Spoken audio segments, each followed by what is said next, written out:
Hard times build character. This isn't just a show, this is real life. It's not about how you start, it's about how you finish. You gotta see it before anyone else can see it. Every second, every minute, every day.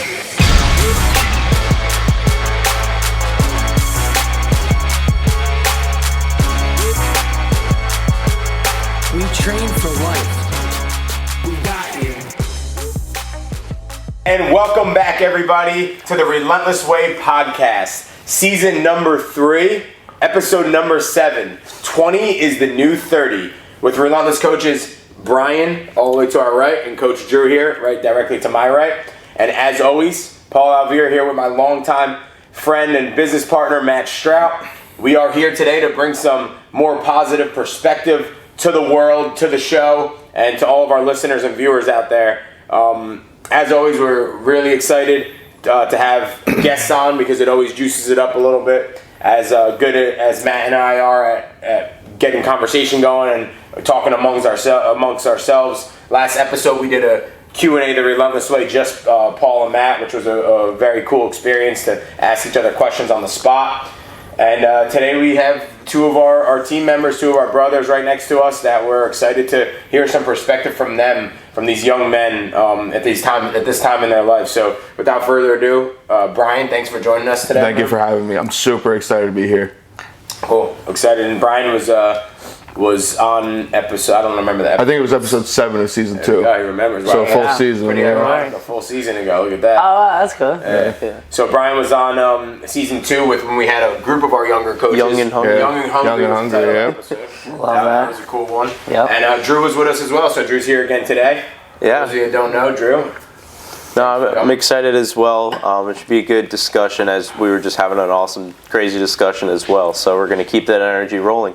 A lot of good things happening. For sure. Yeah. A lot of good things happening. We have a little different setup today. We haven't been in this area in a while. We've been utilizing, for those that are watching on YouTube, of course, we've been utilizing the long table over there for Matt and I to get a little perspective, kind of, just us, Matt and I head on with the camera. We've used the table in the back.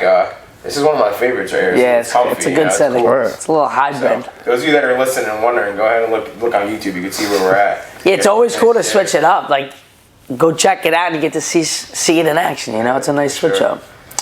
Again, before we go on, just a quick reminder: if you're feeling the juice, if you're getting your day going, whether it's starting your day off or ending your day, if you're feeling like it's hitting you in a good way, anything we have going on inside of here, our mission and our goal is just to expand that out into the world. So we urge you to please share that away. You know, if you feel that any of the talks, especially this one, if you know anyone young trying to find their way in life and figure out their passion and, find a way to attack life and not feel like you're just going through the motions, we definitely urge you to share this one. We got two of our young bucks that are going to give great perspective. But again, any other one before too, if you know that one of those could hit somebody in the right place, please send that away. So thank you. Cool. Otherwise, let's get into it. Going right hand in hand with that, speaking of, spreading it out and sharing the love, and a word we really like to go to is being diverse and using diversity, in a way of the way that you spread your knowledge out, the way that you spread your network out, and things that you do in life, right? Especially nowadays, 2022 we're at now, and there's a lot out there. There's a lot going on. There's a lot between social media, being something that's always in the forefront, but just opportunity too, right? There's so much opportunity out there, and we've came such a long way of kind of almost expecting that, like, anything can be done. Anything could be done. You want to work here, you could work there. Obviously there's still things that unfortunately sometimes get lost, not from these two guys, but grit, hard work. Putting your head down and just putting the effort in sometimes, and not just expecting to be put on the table in front of you. For the most part, it's anything's possible, right? We were just talking about the goddamn metaverse before. Yeah, seriously. A beautiful thing. So I wanted to start off with Bryan and just kind of fill us in a little, just because especially the over the last year, you know, you're someone who Drew's been with us for 3 years on the team, but really been part of the Relentless journey for 10 years or so now. But yourself, it feels like that long, but it's been about a year or so since 2 weeks will be a year. Yeah, 2 weeks will be a year. March 21st. Cool. So like, fill us in on just maybe what you thought it was going to be coming in and joining a team such as this. And maybe it was a little more pinholed on like, I'm going to be a trainer, I'm going to be a coach, and it's all about fitness, to like what it's kind of turned into for you for the last year or so. It's 150% definitely more than the physical aspect of it. Leading into it, like, I didn't really, I'm not going to say I didn't really understand, because I started out as a member, so I was really able to get a feel for the movement itself. And I realized, like, it was really eye-opening, and especially, like, even when I was coming as a member, it was just eye-opening to see that it's not just physical, it's mental and emotional, it's the overall human. Like, we focus on human development. Right. So we're always trying to bring everybody up, and which, we're not trying, we're doing it. Like, that's the biggest thing, like, we're doing that. And for you, I think, Matt could also attest to this, based off some conversation we had on early, it was like a central focus, and then we saw that growth happen fast of you getting into the mission. But what are some other like passions that I'll say what they are? Bryan, he worked security at Jenks, and he had a leadership role there at Jenks at the club in the nightclub in Point Pleasant. And I always just saw that as a passion for you, whether it was security, whether it was just being a protector, being a presence, being someone that likes to facilitate and organize and be part of events like that, right? Just 100%. Just helping a hand, whether it's protecting someone or getting them to something they need or guiding them, right? So how have you been able to see, let's talk about your life right now, and which some people, I look at it as diversity, but some people may look at it as like bouncing all around, but that's bullshit. It's not, So yeah, it's really not. What you have going on right now, what your day-to-day looks like, So typically, I'm at the facility about 3-4 times a week, depending on the week. Right. And I do security in Community Medical Center in Toms River. And that's typically every Monday and Tuesday. So my Tuesdays are typically my long day. Yeah. So Tuesdays, I usually wake up at 5 a.m. And that's when I do like my morning meditation. And then I'll go out, because I bounce from both places. So I usually go 7 a.m. to 3:15, 3:20ish at the hospital, and then I come straight to the facility. So I really have no time to get a workout in during the day, because the hour break that I would have, I'm usually driving. On that day specifically? Yes. So I was like, when I started doing this, I just got done reading Can't Hurt Me by David Goggins. And for those of you that don't know, David Goggins is an absolute freak of nature. Like, he ran a 100-mile race on 2 broken legs. So when I heard that, it really put in perspective that there's no excuses. Right. There's really no excuses. You got to get it in somehow, some way. So I figured, why not just get up an hour early? What's an hour? You know what I mean? Like, I already got a 16-hour day ahead of me, so what's another hour? So I wake up at 5 a.m., do my morning stretches, do my morning priming, my morning meditation, and then I walk around my block 2-3 times. And then that's my workout for the day. Because then I go straight to the hospital, I shower, straight to the hospital, and then when I'm done at 3:15, I clock out, I come straight here. Real quick, let's just take a second and just show how, this has been developed over the past year. How he's saying it very clean and organized. It sounds very well said, but like, that's all it takes. I want everyone to understand. It takes the ability to have discipline to take and dedicate time to yourself first.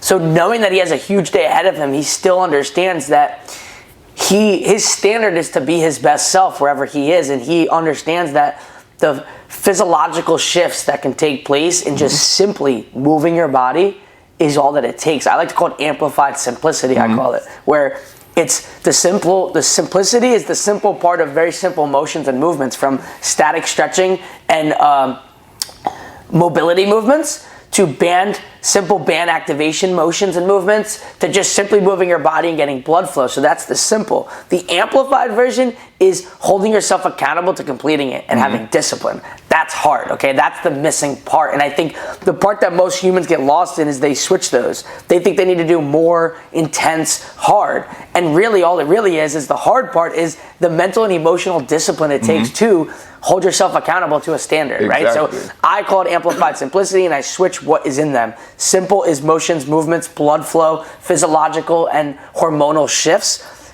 Amplified is discipline.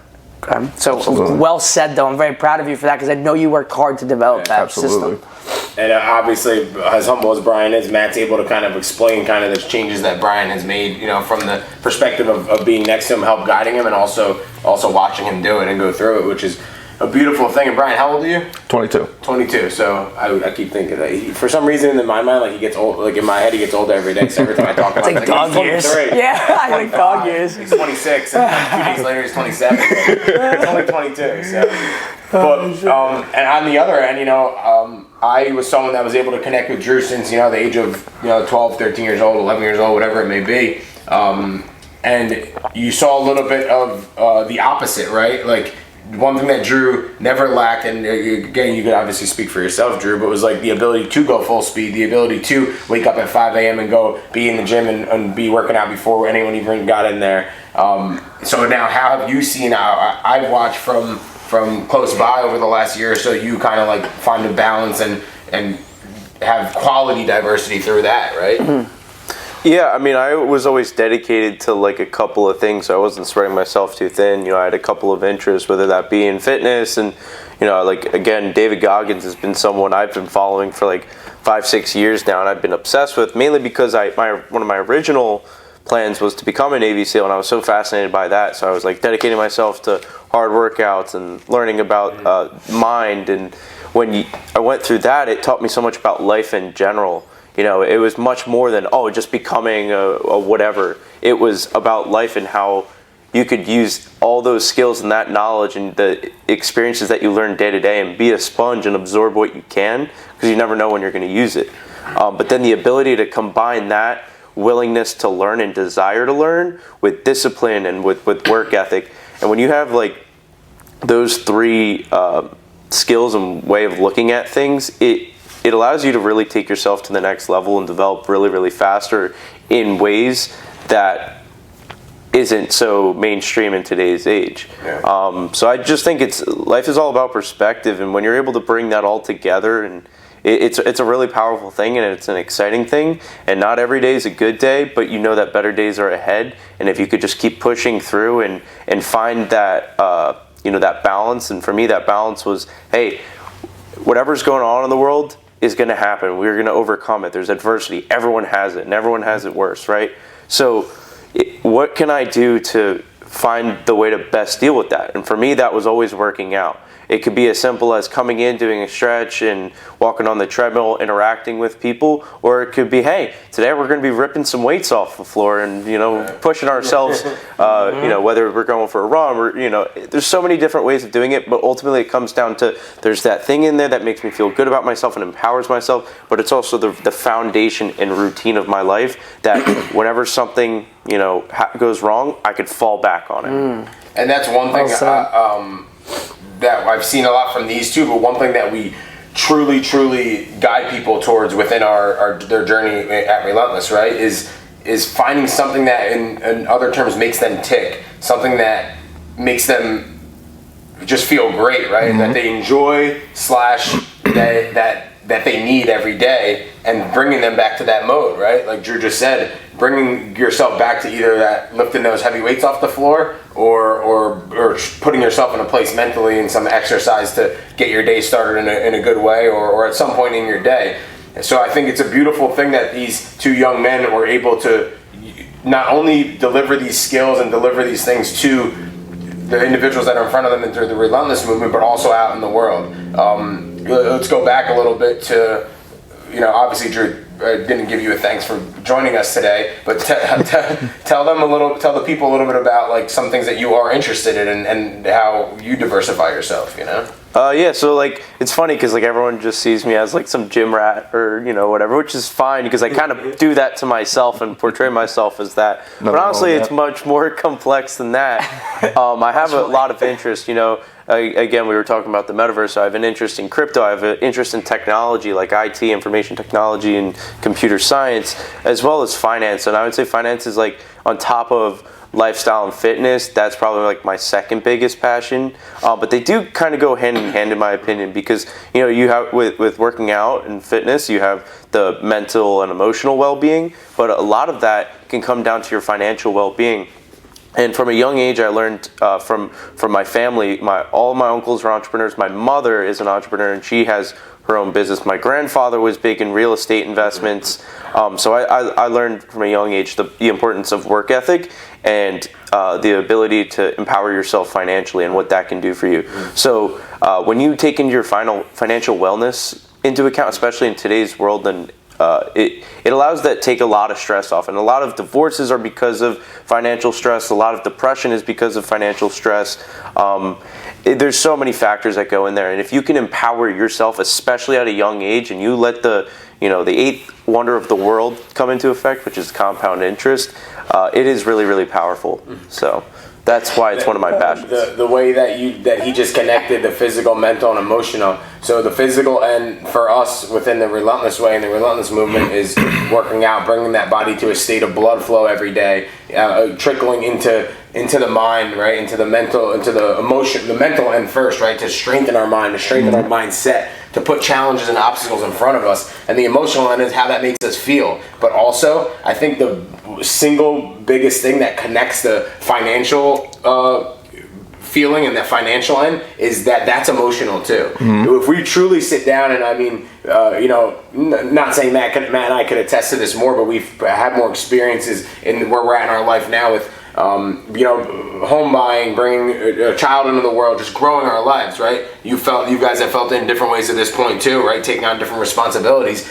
But in the single most common thing that comes in the middle of it is financial decisions. And as you just said, that affects everything in life, from divorces, relationships, friendships, just your own stress, your own well-being, and how you feel. So you might say, we're not saying money is the most important thing as far as how much you have of it, but for how it fits your lifestyle and for what you need, it is very important to pay mind to it and not to ignore it. I would say like a big thing is like I don't know if you guys know Jocko Willink, but discipline equals freedom. When you have the ability to like live life on your own terms through your own discipline and having control of your day-to-day actions and your emotions and just your mind in general, same thing with your finances. If you can empower yourself financially, you get to live life on your own terms, and that's one of the best things about it. And ultimately, like, money can't buy happiness, but in a sense it could buy freedom to certain extents. But I think that again, that comes back to the well-being of yourself. Yeah. And Bryan, obviously you make some decisions along the way to take on a position at community as in security, and part of it is you got to make a living, but part of it is you also have a passion for it. What is behind your passion for being that security guard, protecting people, providing that service for people? Well, you said it right there, protection. Yeah. I'm a natural born protector. I have been since I was a little kid. Right. The first story that I have of me being a protector was actually with my older brother. He had two friends over my house, and at the time I had a trampoline. And we're all just bouncing on the trampoline, and at the time we were all like obsessed with WWE. Yeah. And so we would all just do stuff on the trampoline, like we would wrestle, like we were doing like clothes, garbage can. Oh yeah. We did it all. If there were chairs underneath, we probably would hit each other with chairs. Tables, yeah. Oh yeah, 100%. I can see it. And there was one time where I saw one of my brother's friends, who at the time was in 5th grade. I was probably in like 1st or 2nd grade, and he like clotheslined my brother, and he hit his forearm in his face, and my brother's nose started bleeding. So I hopped on top of this kid and I started beating the crap out of him. He's in 5th grade, I'm in 2nd grade. I said literally, "Don't touch my brother again." So that's where it started for me. And then I've always had like an instinct like that, just protecting people, especially the people that I care about.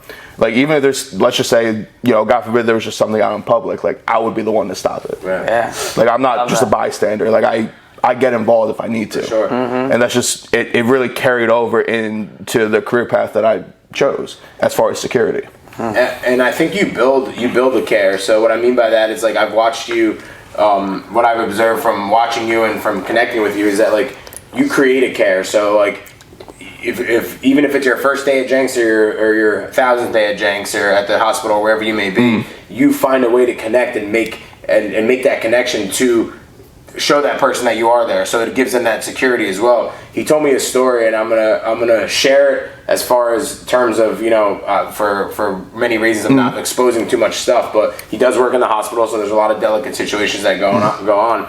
And there was a young individual that he was involved with, and that he was basically like watching over. You know, the individual was being bullied and had moments in their life that they didn't want to exist, and they were very, very young. When I say young, close to the age that he was just referring to when he was beating the crap, doing the opposite, and protecting someone for us.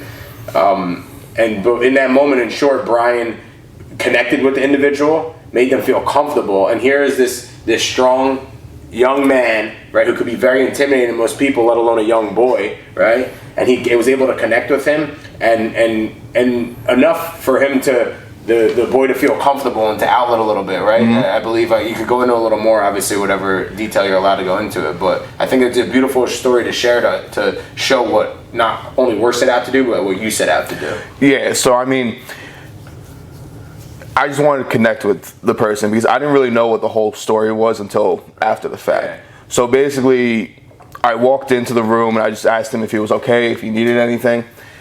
And he, pretty much said that he just wants people to be nice to him. At the time, I wasn't aware that he was getting bullied, but after you say something like that, you could put two and two together. Yeah. So then I had a conversation with his mom, and she kind of updated me on the situation, and I literally was just like heartbroken and feeling like that feeling, and it made me, I guess it kind of made me feel vulnerable in a way. For sure. And my biggest thing is, if I could feel vulnerable, then it's okay. Like, that's the biggest thing, that it's okay to be like that. Like, it's okay to be upset. Especially to this young boy. Exactly. Like, it's okay to be upset. Like, it's normal. Like, we're all human beings. Like, we all go through emotions every single day. So if you feel upset, like, as long as you have somebody to talk to about it, like, because the worst thing that you could do for any situation is keep it inside, bottle it up. Because one day you keep bottling, one day you'll explode, and that's just 9 times out of 10, that's just how it happens, and then it could lead to something a lot worse. So it's okay to be upset. It's okay to be happy. It's okay to be sad. It's okay. Like, nobody will judge you. There might be somebody who might judge you, but that person's 99% irrelevant. Right, for sure. It's and that is just a prime example of the ability to connect, the ability to put yourself out there. And you've came a long way as Relentless coaches. It takes time. It takes time to get to that point. Absolutely. We all have moments where we don't feel at our best, and we're open and honest that we've had it many times, especially with the type of or the age or the time in life that we deal. Specifically, Matt and I deal with a lot of coaches that come on the team, and it's all about communicating.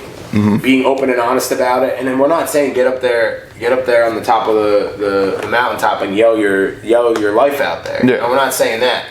There's a moment in time where it's important to share it, and there's a moment in time where it's important to share it with certain people to help you get through it and to release and be confident through those moments, and build and grow. And that goes for all 4 of us sitting here, because even though you guys maybe not realize as much, but Matt could attest to this, you guys help us grow as well. And we talk about this all the time. We were talking about the other day about actually utilizing it, Matt, right? About utilizing these coaches for us to parlay into us growing as leaders, and we're still young men to grow and lead people, right?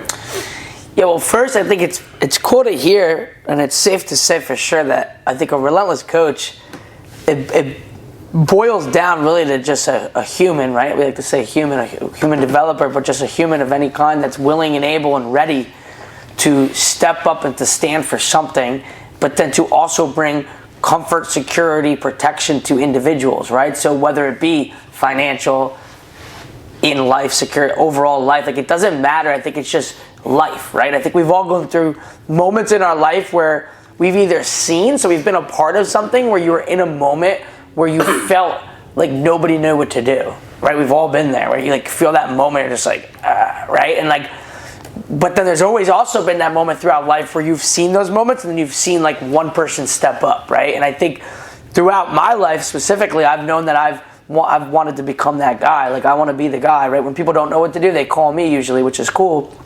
And we use our life experiences, Paul and myself, we didn't always know what to do either, but we stayed together and we figured it out. So I think it just comes down to first pulling together with people that you love and you're connected to and that you trust through unknown territory.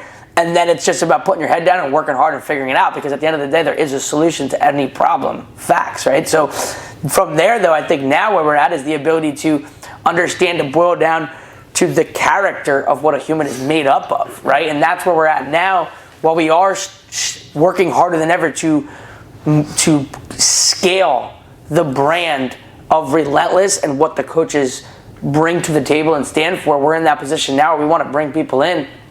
We want to see what people got. We want to fill the pipes up and see if they can handle it, right? That's what these young men have grown. Obviously, like we said, Drew has grown up inside of the movement, which has been an honor.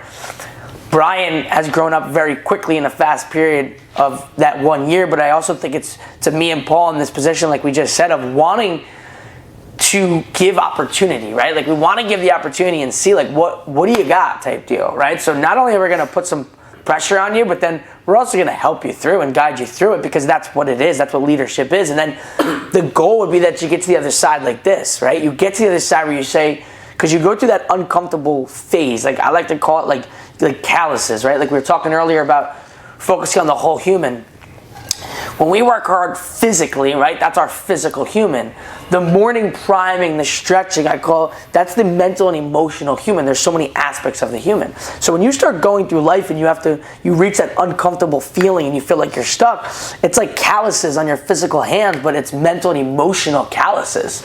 It's these calluses that, develop over time of saying, hey, wow, I've been in this scenario or situation, but then over time you're like, all right, no big deal, I've been here before, right? And then that's the energy that you start feeling. And then after a while, you don't get emotionally invested in scenarios and situations, right? You just stay calm and you find solutions, right? And I think that's what these guys are bringing to the table now, not just inside of the facility, but out in the world. And I think between Paul and I, we've always set out to do that, right? But now more than ever, we take pride in working to be the example, where we are an example of a human that takes pride in everything that we do and everything that we're connected to. So if you get us involved, we're going to bring our best selves, right? And I think that's how we want this to scale. That's how we want this to grow. And I think these guys are great testaments to show that we're hopefully doing the right things day in and day out, because now we're starting to see it, right? So now these young men in their early 20s are living a lifestyle just like our title, 20's the new 30. These guys are living a mature, aggressive, attack lifestyle. And I think that is the message that we want to get out. That's the Relentless way, right? So if we could scale that not only to young individuals of today, but then even maybe bring it onto the team to then scale that and give that to others, hey, let's do it, right? But I think if nothing else, we want to get people out in the world to go attack life and help to become their best selves. So, couldn't be more proud of that, that whole circle there. A common thing that you hear a lot this day and age is they're mature beyond their years. You guys obviously get that a lot. You're two solid individuals. Matt and I got that a lot when we were growing up, when we opened the business at 21, 22 years old. It's a common thing you hear, right? Even kids going into school now that into college, I should say, that struggle to connect or are having certain moments where, whether it's socially, whether it's on their team, whether it's in the classroom, whatever it may be, like someone to say, oh well, it'll catch up to you. You're just a little mature beyond your years, and I think it's true. I think it's a true thing. I think it's a real thing that a lot of times is a disconnect, because, and there's nothing wrong with it. Some kids or some people in life are just at different places, and we speak about this a lot. Drew, that was something that we talked about so many times, right? Because I was able to, and Matt was able to share his experiences of when we got that a lot, and we were looked at in different ways, right? If you could talk to the listener out there that is 15, 16, 17, 18 years old and going through in those high school years or wherever they may be, what would you say to them about what kind of energy should you give to that disconnect of where you may be a little too mature for somebody, you may be advanced or ahead of somebody in certain things, you know? Well, there's two main points that looking back now and really evaluating my development was, one, it's okay to feel like you're a little different from others. But being unique is what people should cherish the most. And in fact, if you're just trying to fit in and be along with the normal crowd, you're doing a disservice to yourself. You're gonna fall behind. And those who put themselves out there and are not afraid to be misunderstood, not afraid to be alone, because when you can be alone and empower yourself and develop, obviously you still want to have those connections. Don't isolate yourself completely, but understand that, hey, at those times where I'm alone, it's okay. And I'm going to do what I can to develop myself and better myself and get ahead of the competition in a sense. The other thing is you grow through what you go through. At times, it may just seem like the world is falling apart. You're overwhelmed. You don't know what the future's going to be, and that's okay. Take a second, assess the situation, plan, and execute. And when you do that, again, you're just going to be ahead of the game. And when you put everything into perspective, you could just learn and absorb. And again, you'll have all these things that we always talk about is in your toolbox. Yeah. And every tool you get, you're more equipped for the next thing. So it's funny because every time I went through something, whether it be in middle school, high school, my year in college and post-college, it's funny because I always feel like, wow, I just grew so much. I feel like I just 10x that time. How can I feel like I'm about to max out and plateau. But then it's like, no, then again, something else comes. And every time I go through something and I learn and I grow from it, it's just, it's exponential. And it's just, it actually becomes addicting because now it's like, okay, when's my next challenge going to come? And then in the moment, it kind of, it sucks. And then you have to get through it. But ultimately, it's knowing that, hey, you just got to get through this. You got to learn. You got to be willing to push yourself through and see, hey, there's better days coming. And as long as I'm willing to grow from it, it becomes addicting and it's exciting. It's compete. I mean, that was very, very well said. He's competing in a fun way now, right? Like he gets it. That's what life is. Go through experiences. They're not going to be easy at first.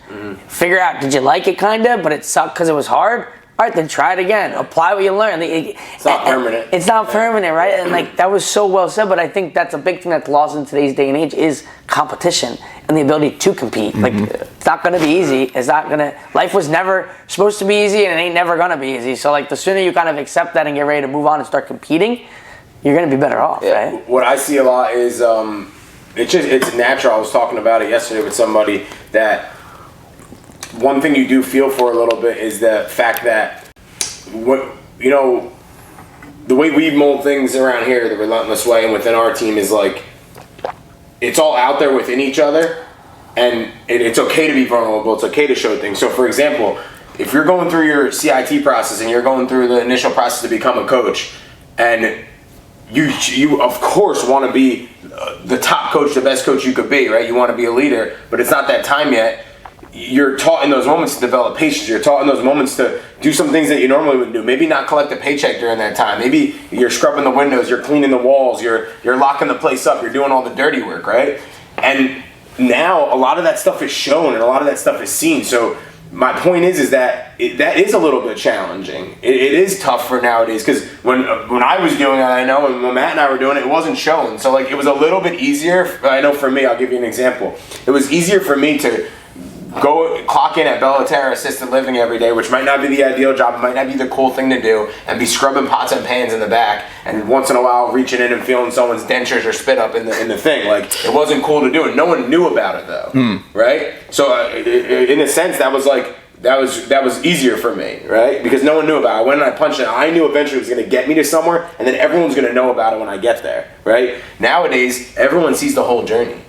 By default, right? We show it a little bit because we think we want to show it, but the reality is that there is some embarrassment in there. And the fact is that a lot of people can't handle that. You know what I mean? So if I could say one thing to kind of go off what Drew just said too, is don't be afraid to be embarrassed. Don't be afraid to be different, to do a different thing, because that's okay. We've been doing it for years, and over the last 10 or 15 years or so, with everything being seen, the only difference is it's being seen, and that's the scary part for some people. They're afraid to strap on the tool belt sometimes because then people see the tool belt on them and they say, "There's nothing in that tool belt. What do you have that on for? What is that for?" And like you said, you keep putting tools in there and reaching back and using them over time, right? Yeah, and I think another big thing is that everyone goes through something, but it's about how you respond and react to it.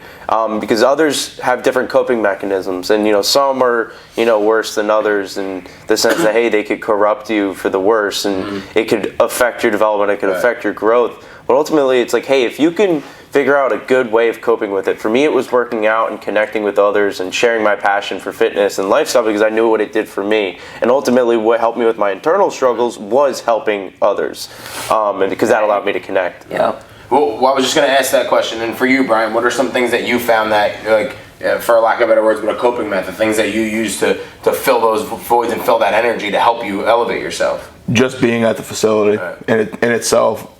Whenever I'm at the facility, I feel like I'm at home. So being around you guys, like, it's just always good energy. Like, I'm always able to just constantly grow. And just to piggyback off of what Drew said earlier, like, it's okay to make those mistakes. Like, mistakes are common. Like, everybody makes mistakes. Like, we're only human. But the biggest thing is what you do with those mistakes. Like, how do you learn from it? How do you grow from it? And that's what I feel like a lot of people are kind of losing sight on, is everybody wants to be that picture perfect type kind of person. That's just not how it is. Like, we're built to make those mistakes so we can learn from them. We even watched you, right? When you first started, like, there was a lot of, because you care and you have such that big heart that you talked about, and that shit is real.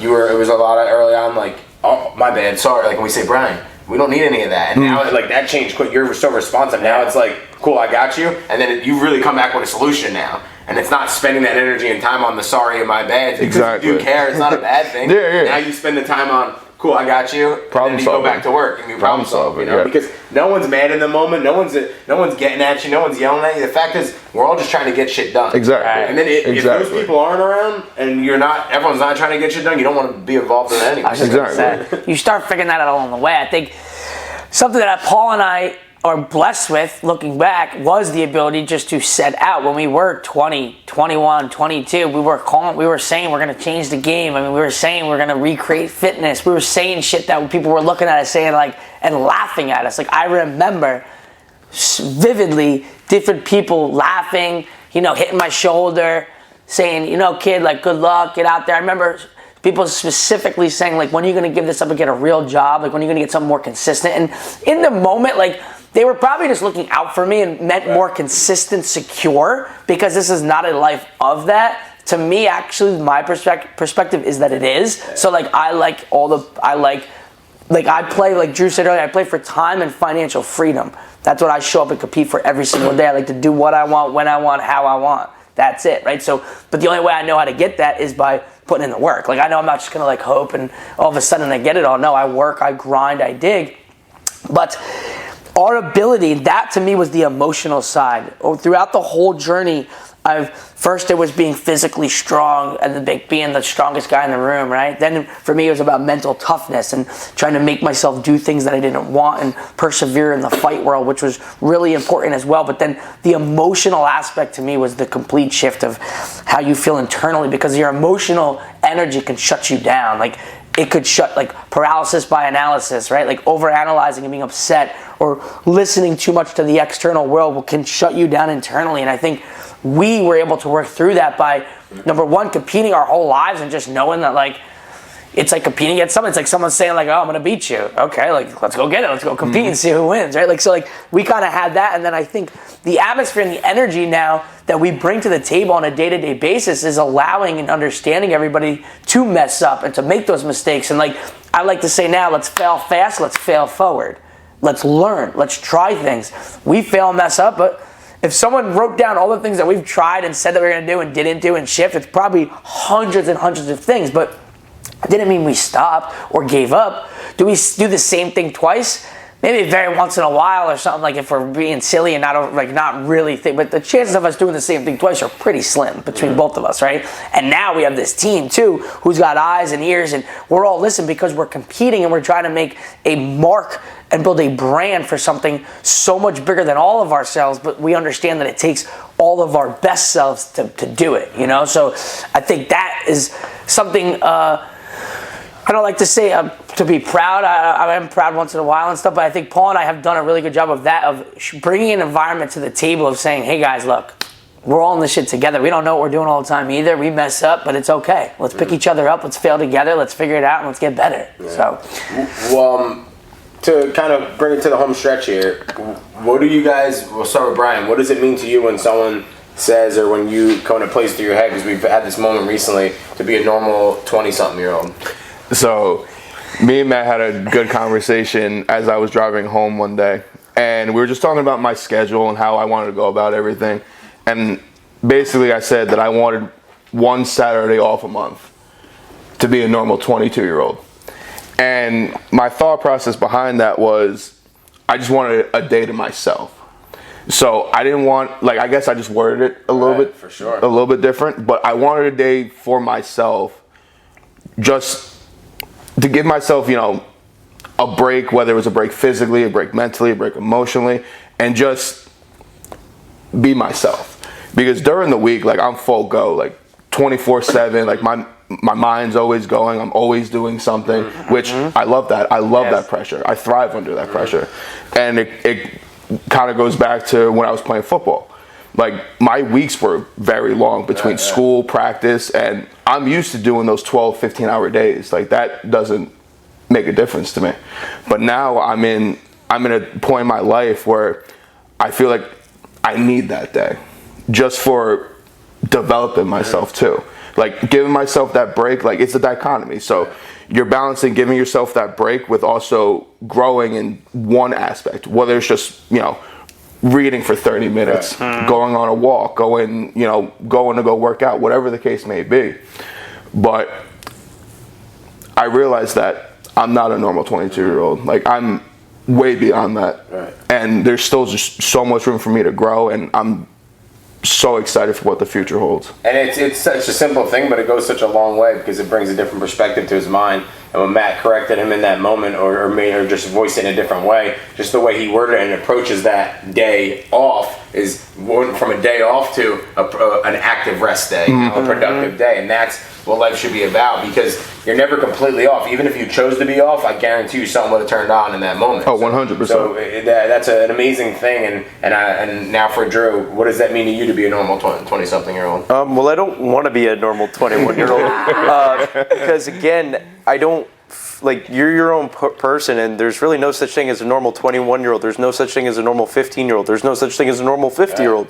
We're all at different stages in our life. I would say, you know, like, where Bryan and I are at, where I'm 21, he's 22, it's like, yeah, we know what comes with that, you know, the ability to go out to bars, you know, you're 21, all that.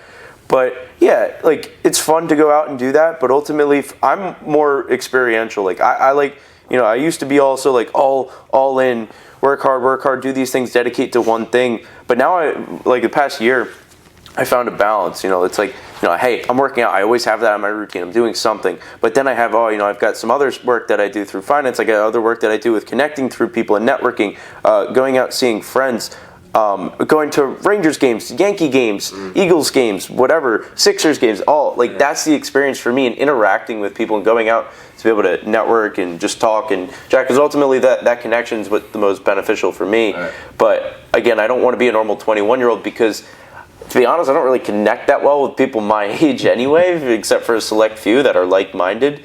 But most of my true closest best friends are older. You know, Matt and 3 of them are sitting right next to me. I'm saying them too because I've known them for 9-10 years. But like the conversations me and Bryan get, you know, it's like, to me, he's like 30. You know, like we were joking earlier about him possibly being like 25. He's just older. But like honestly, it's like me and him, the way we connect when we're, you know, messing around in the office, the coach's room. It's cool because it's really exciting, and I get to really, really like be around like-minded individuals. And again, it just shows that, hey, Bryan and I don't want to be normal kids. You know, or we're not kids, but you know, we know what you're saying. And everyone, and I want to tie this to everybody listening, to all of our listeners, because the title of the episode is 20 is the new 30, but you don't have to be anything you don't want to be. You can make it where you want. 30 could be the new 20 if you feel old at 30. 50 could be the new 30. 60 could be the new 30. What does Jay-Z say? I don't know. He says like son's the new. I think that's what I always think. In one of his lines. One of them, yeah. But age is just a number, so it's however you want to live. So that being said, especially to all the listeners, but especially to, I know, a few avid listeners to the Relentless Way podcast that are going through moments that maybe these two young men just went through, or that are still in, or in their previous years, more recent than Matt and I. If you're at college, if you're going through high school now, you just got out of college and maybe it's not fully figured out. Just remember, it will never be figured out, right? But also think of go back to a lot of stuff that you just heard Bryan and Drew talk about and mention, and just realize and reflect on it and understand that to you it could be anything. It could be 18 is the new 21.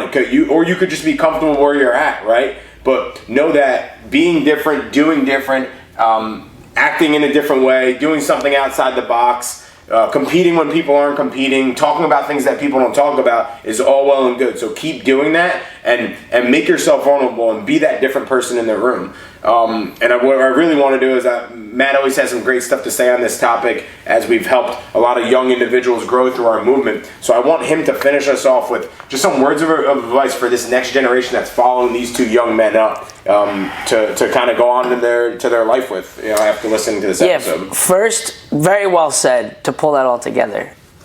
Second, I would say to first figure out your passion. Like, find the things that you love, things that you would do if money didn't exist. What would you do with your time?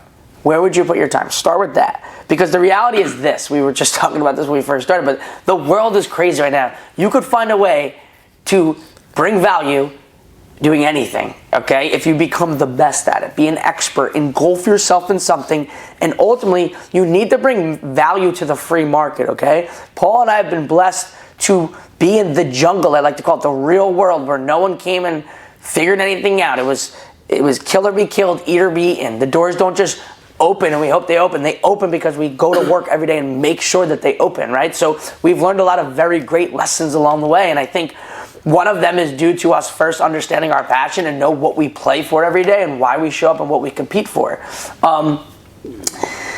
The other thing I would say is, this is a big common thing that people always like to say, like a big question that comes up is like, what do you start doing when you start to feel like if you're burned out or you're overdoing things? Like, first, I would say this, evaluate what you're doing with your time, right? Number one. Number two, if you're working hard and you're dedicating yourself and you just think you're feeling burned out, most people need to hear this. You need to suck it up and keep fighting through it, okay? It's called you're going to develop calluses and you're just a little tired and you have to go to the next point of it. Like, it's just facts. Like, I think too many people don't understand that, like, it's going to be uncomfortable. It's going to feel like you can't, or it's not going to happen, or something of that nature. But that's where you need to surround yourself with the right people and get that extra and then push through, because that's you're going to keep leveling up. Every time you feel like you can't, push through and you can, and you're going to get to that other side. So I think ultimately it's understand your passion. What do you love to do? Number two, know it's going to be hard. You need gritty work ethic, day in and day out, and you need to compete. It's not easy, okay? Number three, surround yourself with great people and like-minded individuals. If you don't know any, go out of your way to find things like this. Coming up, I was a big advocate listener of podcasts and influencers because I felt alone. I felt weird. So I listened to Tony Robbins, was the GOAT for me originally, right? Then it led to Tim Grover, Andy Frisella, Jocko, Ed Milet, like these guys, right? So now, hopefully, our mission is to become that for others as well, right? We're putting this work in because we believe in ourselves, and we believe in the energy that we could give to others. So I think, with that said, put all of those things into action. Listen back to this. You should listen to this podcast twice, because I do believe you get stuff the second time around. Listen to these guys, their words, their passion, where their heart's in it. It goes a long way. So just know that whatever it is you desire and believe that you can be and can create for yourself, it is possible. And if you need someone to tell you, we're going to tell you right here, it is possible. The next step would be recreate your circle, find people that you know are in the right mind space, and understand that it is hard and you have to compete every day, and that's going to pick you up when you fall down.